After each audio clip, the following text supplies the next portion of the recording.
Hey everybody out there, this is Bryan Jones. I'm the owner of Majesty BMX company. And I just wanted to tell my BMX story a little bit. It goes back quite a ways. To when I was about 12 years old. I was sitting in the car with my mom. I saw these guys on BMX bikes doing bicycle tricks. And I was like looking at that and thinking how awesome it would be to do that. And the store I was at the time is now called CVS Pharmacy, but you older people, you know the name was Skaggs back then, but it's the same company. But anyway, I saw those guys out there doing tricks, doing tabletops, hitting jumps and getting air, and I was like, man, I want to do that. So kind of right then I knew that was something I wanted to do. So that passion kind of carried over to, well, I got my first BMX bike, which was a cheap BMX bike from Kmart. But I made the best of it. I remember taking that bike and building a ramp and jumping it until the forks would chop it out like those forks on the lowrider bikes. But I made the best of it. So anyway, that passion just kind of carried on, and one day when I was in junior high school, maybe 7th or 8th grade, a guy brought a BMX magazine to school, and I looked through the magazine, and I was like, wow, man, that was kind of the last confirmation I needed to know that I wanted to do BMX. So I found out from a local bicycle shop where they were holding BMX races at, which was a place not too far from my house at the time, called American Royal. That was the first BMX race of mine. I remember I had a old cheap Team Murray bike, and I took it and I upgraded parts. Had red Skyway Tough Wheel ones with yellow IRC tires. Had an old Honda jersey with some motorcycle gloves and a motorcycle helmet, but I was excited nevertheless. Anyway, my mom took me down there, and I remember my first BMX race. I didn't really know what to do. I was out there getting air when I should have been trying to stay low to save time, but I made the best of it. So anyway, that was my first BMX racing experience. So later on down the line, as I got a little older, started doing summer jobs, and I was able to get better BMX bikes. I remember my first good BMX bike was a Super Goose, Mongoose Super Goose. I remember coming home from school, and my mom and my aunt surprised me with the bike. I remember when I got home, it was just a brand new Mongoose sitting there, and I was just ecstatic. I couldn't believe it. I didn't even know I was going to get the bike, but I was excited nevertheless. I remember I couldn't even sleep that night. I think maybe I even slept with the bike in my bed or something. But anyway, that was my first good BMX bike. So I continued racing, and we had a track out in Lee Summit. It was called Burn Busters. Actually, before that, it was a track out where the old Bannister Mall, which Bannister Mall is no longer there, but where the old Bannister Mall is, kind of where Benjamin Stables is. They had a track out there. That was the first Burn Busters. So that was my first outdoor racing experience. I remember I raced on that Mongoose for a while. Then I met a guy. Anyway, at the old Burn Busters track, I met a lot of guys that had already been racing for several years. One of them, his name was Tim Applegate, Drew Jameson, Dean Barry, Kurt Bales, and some other guys. They already had the good bikes and stuff like that. I was kind of just coming into that, but I remember Tim Applegate had a DG, and he had all the parts that I always wanted. He had the Skyway Graphite Tough Wheels, Redline Fly Cranks.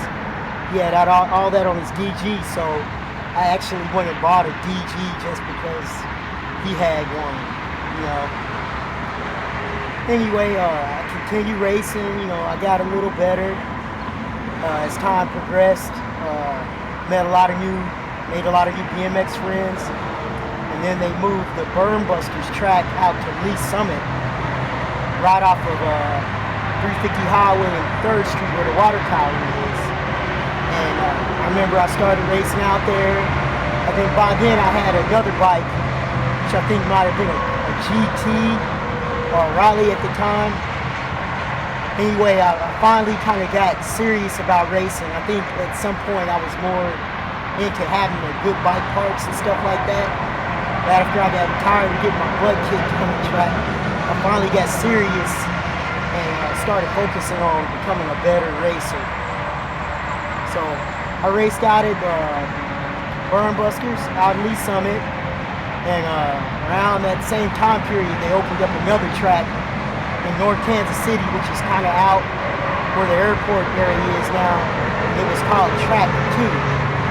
So I raced both of those tracks. I raced at Track 2 and I raced at Burn Busters.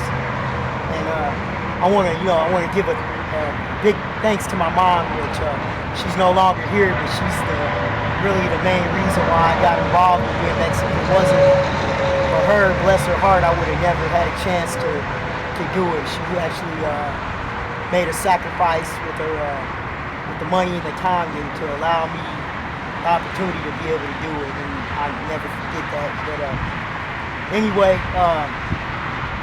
I was racing those two tracks there, and I remember out of Track 2 one day, I saw this little short blind guy riding a SC Mini Ripper with power like forks on it. He's like a little funny Tom Petty looking guy.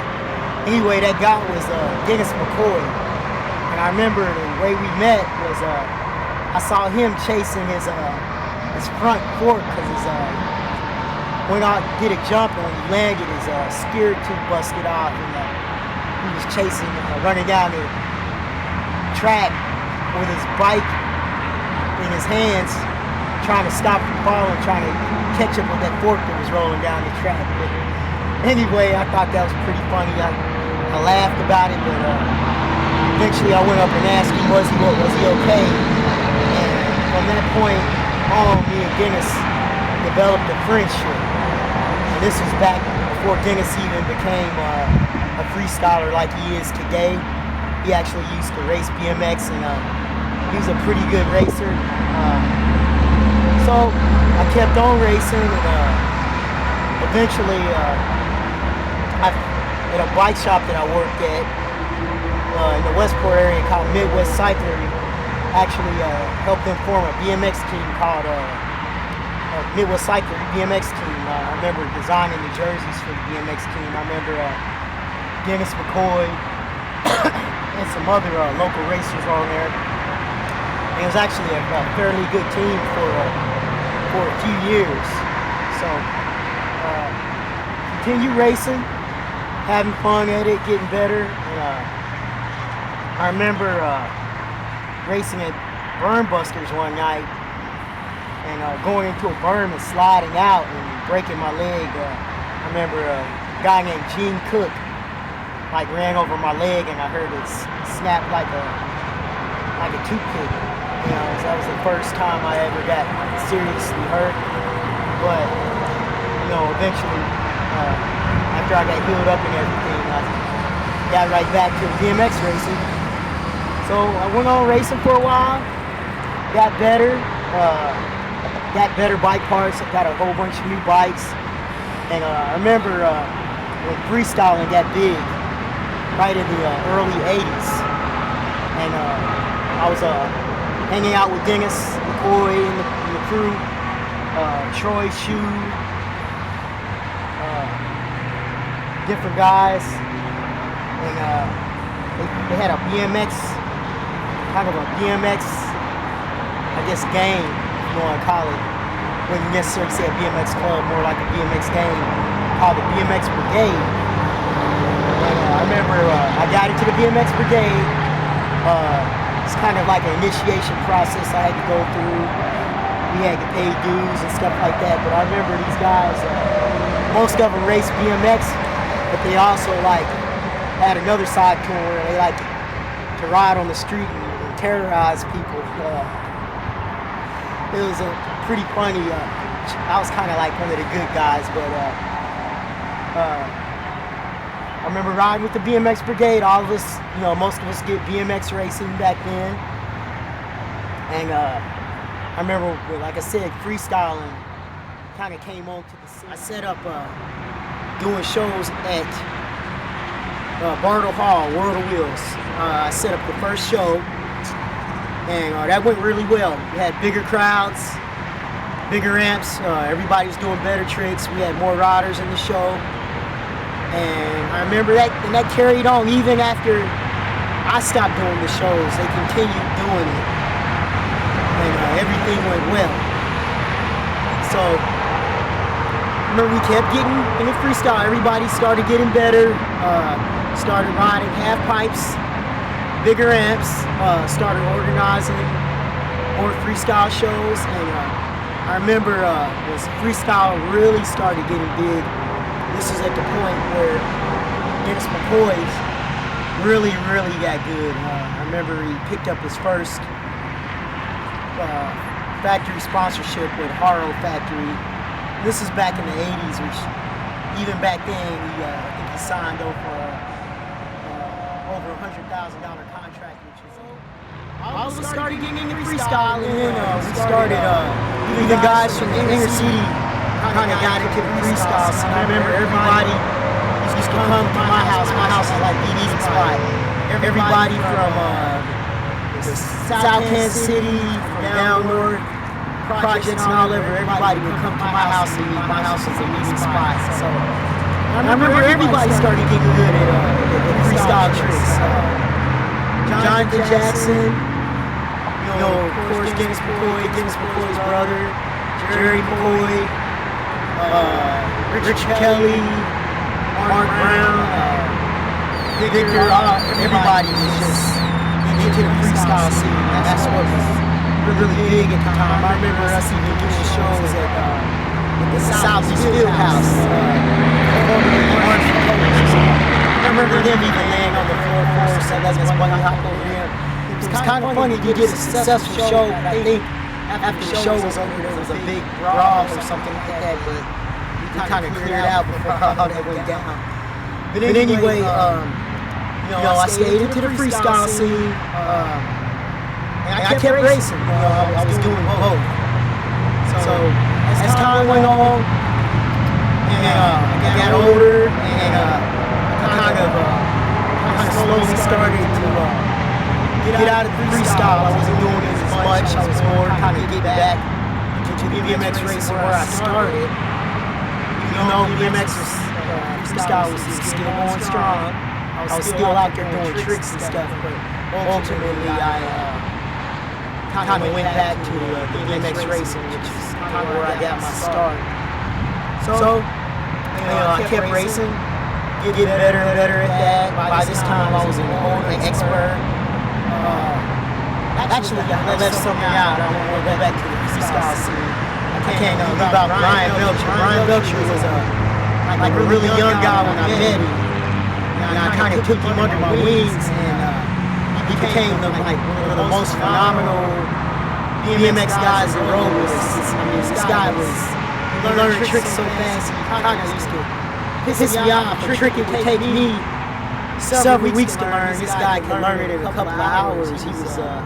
He was really good on the freestyle bikes. His balance and everything was better. I think maybe his big head kind of helped out with the balance and tricks and stuff like that. But I remember Bryan Belcher getting really good, doing shows with us, and he went on to get sponsored by General Bicycles. Ultimately, became a world champion in freestyle. He was crowned world champion at Madison Square Garden in New York. And Bryan Belcher was like one of the better guys from the inner city that got into freestyle.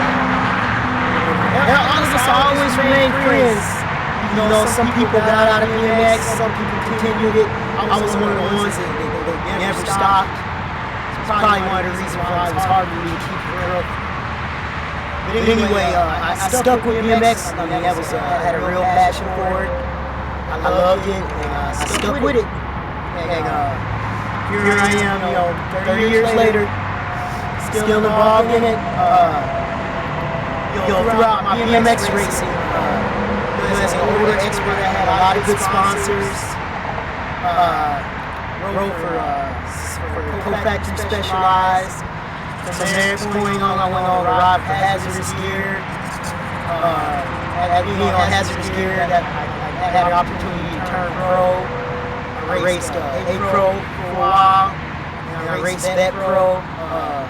Johnny Novich, which was the owner of Hazardous Gear. Ultimately, with that, he kind of became a business partner with him. Came in and helped him manage things with Hazardous Gear. And as he kind of got out of racing, I still wore the Hazardous Gear stuff. Then one day I kind of got an idea. This was an idea that was brewing in my head for a long time. This is something I always wanted to start my own BMX company. Get back to BMX racing. Also want to mention that I got my two older sons into BMX racing. My oldest son's kind of funny, they both started at the same age. At 8 years of age, they both started.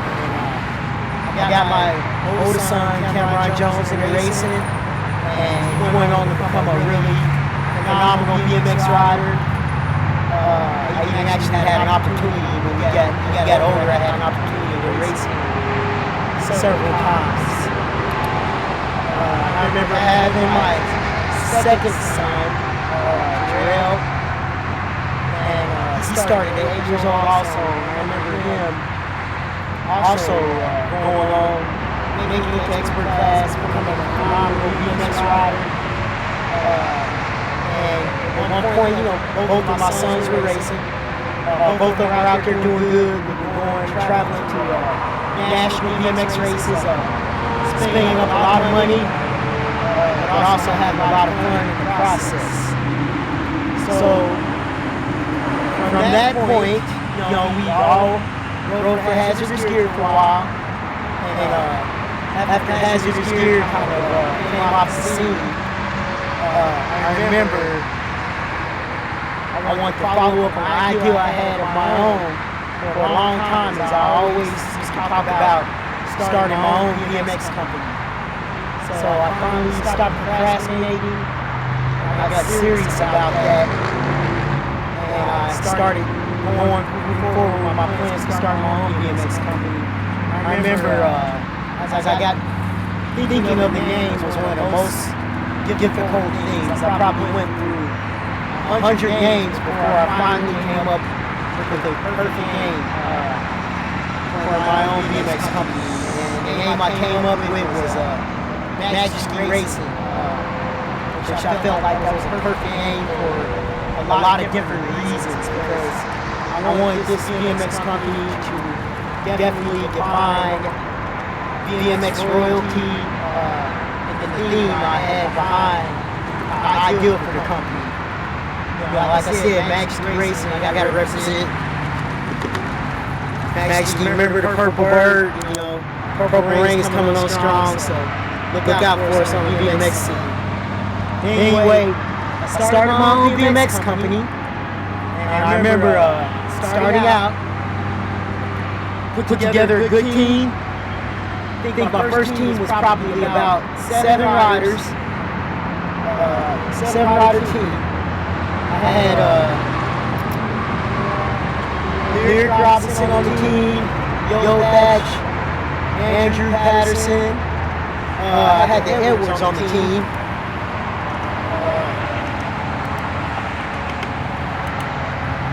Barbie Edwards, Jerry Edwards, Keith Edwards. I had all the Edwards on the team. And I remember we started out with just number plates. That was the first product that Majesty Racing sold. And we went on from that to sell soft goods, sold t-shirts. Ultimately, that carried over into expanding the soft goods line. Along with the number plates, we started selling hoodies, different t-shirts, we started selling caps. And so as I was moving forward with that idea, I came up with the idea to design a BMX frame. I give for the BMX frame. Took a lot of time, a lot of research. I put in coming up with the idea for the BMX frame. Coming up with the name for it took me a little while. Finally came up with a good name for the BMX frame. It's just called the Bryan Imperial. That's the name for the BMX frame. So I remember it took a long time to go through the research and development of it, coming up with the design for the frame. So I finally came up with a design for Bryan Imperial BMX frame. A design that was appealing to the eye, but yet was functional and had good geometry. So I finally came up with a design for that and moved forward, submitted the design to the builder, and several months later I had my first 2 prototype frames built. The first frame was a Pro XL, and the second frame was an Expert XL frame. By this point, Majesty racing team had expanded. I brought my son, Jarrell, quit racing for a while, but he came back onto the team as an expert rider.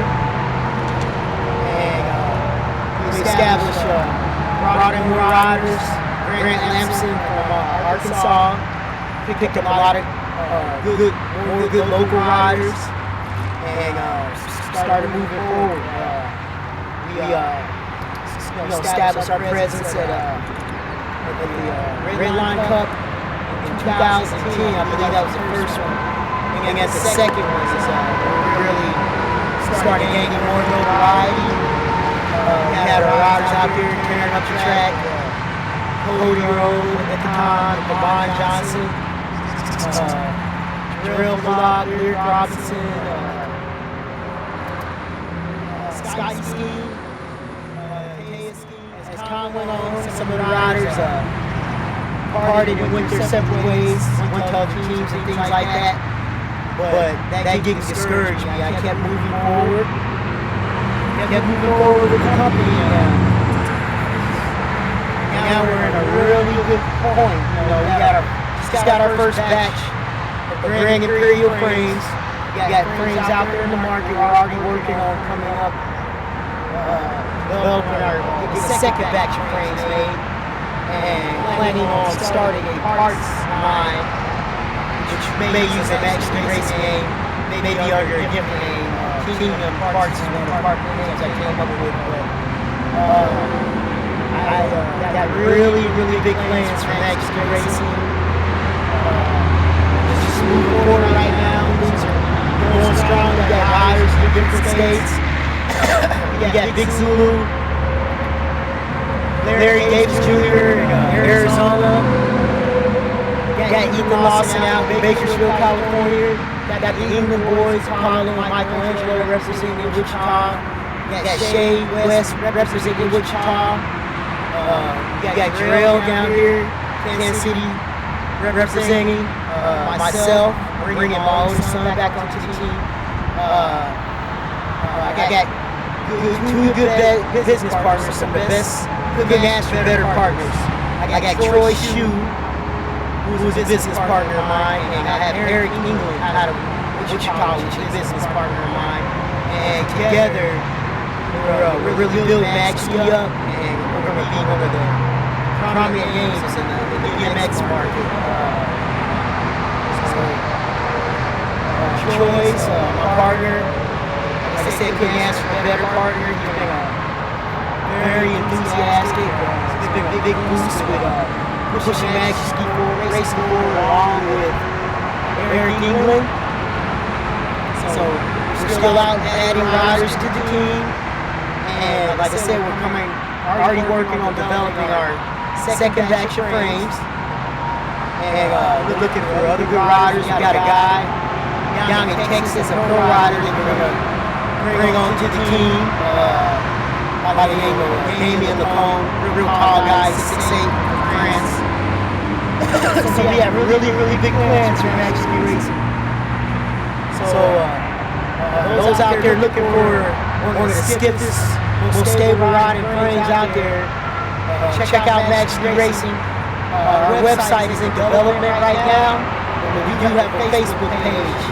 So check out the Facebook page. There's plenty of nice images and information about the company on there. We're in 2015, so look for Majesty Racing to be out there going strong. We're BMX royalty, and definitely waiting to we're in the process of being the most prominent BMX royalty out there. So, like I said, check out Majesty Racing. Number plates, soft goods, frames. Check it out. Maybe get a frame to try. You're missing out on riding one of the best frames out there. So that's kind of my BMX story. I always want to tell people that. Like I said, I've been involved with BMX for over 30 years. Still going strong. Gotta stay muscle up. Ride bikes kept me in shape. Kept me looking good. I contribute a lot of that to bodybuilding and bike riding. So, and I also want to give a shout out to my son, Jarrell. He's been helping me out a lot. He's been a very, very big part of getting Majesty Racing to where it is now. So I want to send a shout out to him. You want to come introduce yourself, son?